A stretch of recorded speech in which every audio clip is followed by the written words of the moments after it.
How's the intro music? Better or worse than last time? We'll keep working on it. Anyways, good morning, good afternoon, or good evening, whenever this episode may find you, and welcome to the Common Sense Podcast, Episode 5. I'm your host, Eric Ye, and thank you for joining us. Happy New Year, everyone! 2020 is in the books, 2021 has finally arrived, and a lot of events have already unfolded, which we'll get to in a moment on News Brief. I hope everyone had a great break and has eased back into the school life. You know, it's hard to believe the first semester done virtually is already coming to an end next week.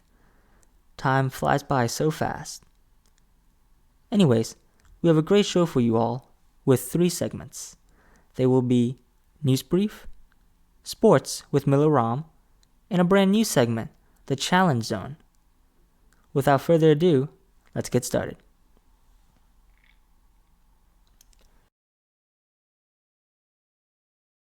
Welcome to the first News Brief of 2021. A lot has happened since our last episode, so let's jump right in. We'll start in politics. President-elect Joe Biden and Vice President-elect Kamala Harris have officially become President Joe Biden and Vice President Kamala Harris. They were sworn in on January 20th around noon. Special thanks to Montgomery County Public Schools for changing the Wednesday schedule to allow students the opportunity to view the inauguration. The inauguration at the Capitol was different than prior years. Few spectators were allowed, and around 25,000 National Guard troops were present. Former President Trump was not present at the inauguration. However, former Vice President Pence was. Some highlights of the morning celebrations include Amanda Gorman's deep poem titled The Hill We Climb, and President Biden stating in his speech, he, and I quote, will be a president for all Americans, end quote. The celebrations went on into the night with a virtual concert hosted by Tom Hanks to replace the usual inaugural balls. Some of the artists that performed include Bruce Springsteen, John Legend, Demi Lovato, and Katy Perry that concluded the celebrations with her song Firework, accompanied by actual fireworks. President Biden faces many challenges entering his term, some of which include racial tensions, the economy, and an ongoing pandemic. That being said, the Biden administration has already gone to work, with President Biden signing a total of 27 executive orders at the time of this recording, 17 on his first day in office and 10 on his second. Some of the executive orders include mandating mask wearing on federal property and various modes of transportation, rejoining the World Health Organization and the Paris Climate Accords, policies to promote racial equity, creating a COVID-19 testing board, and guidance on how to reopen schools. Staying in politics, it has been 2 weeks since the storming of the U.S. Capitol. Further arrests have been made, now putting the total of federal arrests at over 120. Senate Minority Leader Mitch McConnell is looking to push back former President Trump's impeachment trial to sometime in February. As you recall, former President Trump was impeached a second time on January 13th for inciting the violence at the Capitol. The impeachment articles are set to be sent to the Senate Monday, January 25th, and a trial can start as early as next week. The Democrats will be looking for 17 Republicans to vote for conviction in order to reach the 2/3 majority. Transitioning now to the coronavirus. Since our last episode, the United States has now increased to over 25 million cases and over 400,000 deaths. Dr. Anthony Fauci returned to his first White House briefing under the Biden administration Thursday, January 21st. Dr. Fauci stated it is liberating working with the Biden administration and that we would not have to start from scratch with the vaccine distribution.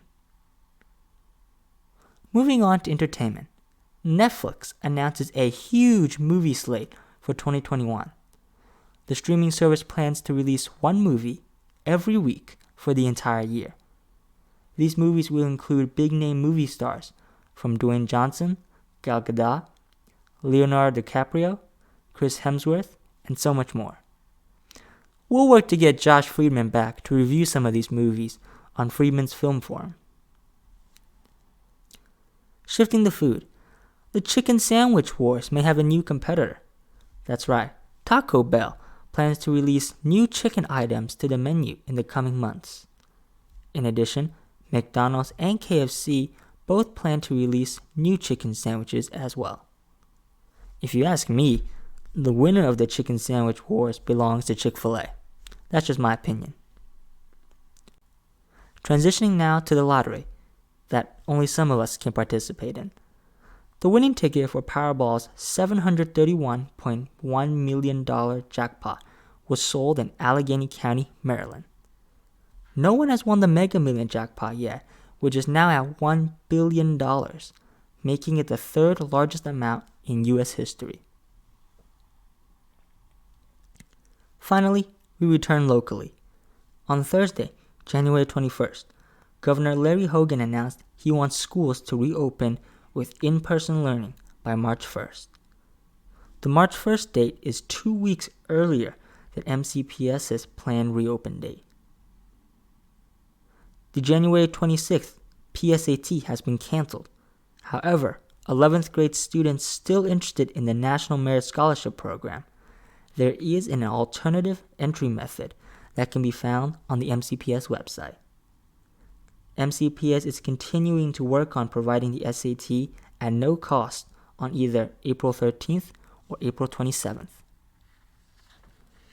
In addition, Wooten's very own Vivek Majumdar is a candidate for the 44th Montgomery County Student Member of the Board. The last MCPS smob from Wooten was Tim Huang from the 2009 to 2010 school year. We wish Vivek the best of luck in his endeavor. To close off this jam-packed news brief and to help relieve some stress, consider getting a houseplant. That's right, in an article written by Maya Erd, houseplants come with many advantages, one of which being therapeutic. To check out the full article and learn about the other advantages of owning a houseplant, go to the Common Sense website. That'll do it for today's news brief.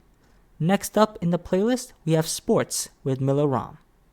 And be sure to check out the new segment, The Challenge Zone. I'm Eric Ye, saying so long, and go Patriots. Take it away, Miller.